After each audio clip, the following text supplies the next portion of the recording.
Number से डलवाया आप पास जी लड़कियां भी आ ये जाए। कौन है जी वार्डन वगैरह सब आ जाए।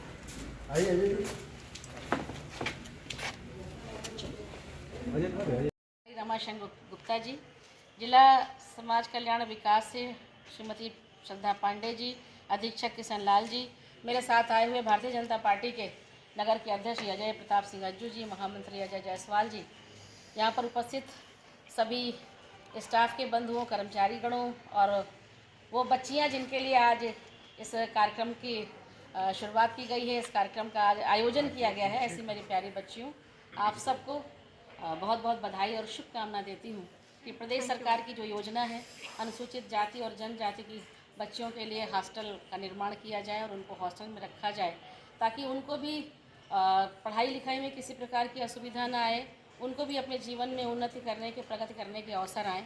और आज सरकार ने जो ये व्यवस्था की है उसके लिए मैं उत्तर प्रदेश के मुख्यमंत्री आदरणीय योगी आदित्यनाथ जी को भी बहुत बहुत बधाई देती हूँ। आज संविधान दिवस भी है, बाबा साहेब आम्बेडकर जी की आज पुण्यतिथि भी हम मना रहे हैं और इस अवसर पर आपने उनके लिए आयोजन किया है, यह भी निसंदेह जिसने भी आज के दिन का चयन किया है उसको भी साधुवाद के पात्र हैं। हम सब जानते हैं कि 20वीं शताब्दी के उत्कृष्ट विचारक, ओजस्वी लेखक, प्रखर वक्ता और आज जो हमारे आज़ाद भारत था उसके पहले कानून मंत्री डॉक्टर भीमराव अंबेडकर जी की आज जयंती है। हम उनका एक कहा जाए तो उन्हें हम जिस नाम से पुकारते हैं वो होता है कि संविधान के जनक कहे जाते हैं, संविधान के शिल्पी कहे जाते हैं।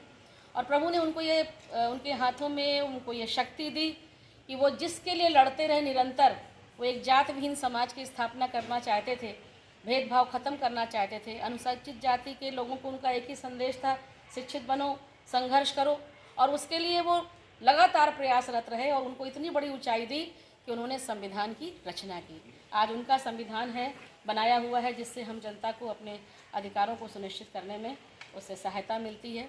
उन्हीं के बनाए संविधान पर आज देश निरंतर प्रगति के पथ पर बढ़ रहा है।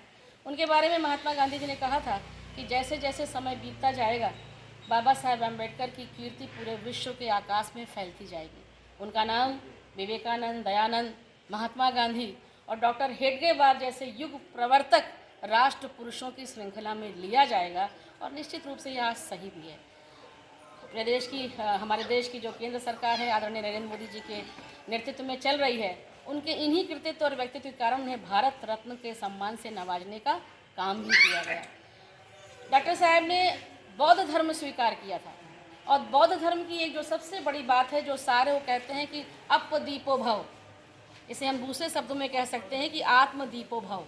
अपना दीपक, अपना प्रकाश आप स्वयं बनो, अंधकार का नाश होता चला जाएगा। और यही उनके जीवन का मूल मंत्र था। जीवन भर वह लोगों के जीवन स्तर को ऊपर उठाने के लिए काम करते रहे और इसी में 1948 में मधुमेह से पीड़ित हुए। स्वास्थ्य निरंतर उनका गिरता रहा, लेकिन फिर भी उनका जो काम था वो चलता रहा। उन्होंने कभी एक दिन भी विश्राम नहीं लिया और 6 दिसंबर 1956 को 3 दिन पहले 3 दिसंबर को जो अपनी कृति लिख रहे थे बौद्ध और उनकी शिक्षा, उस पांडुलिपि को पूरा करने के बाद 6 दिसंबर को उन्होंने अंतिम सांस ली।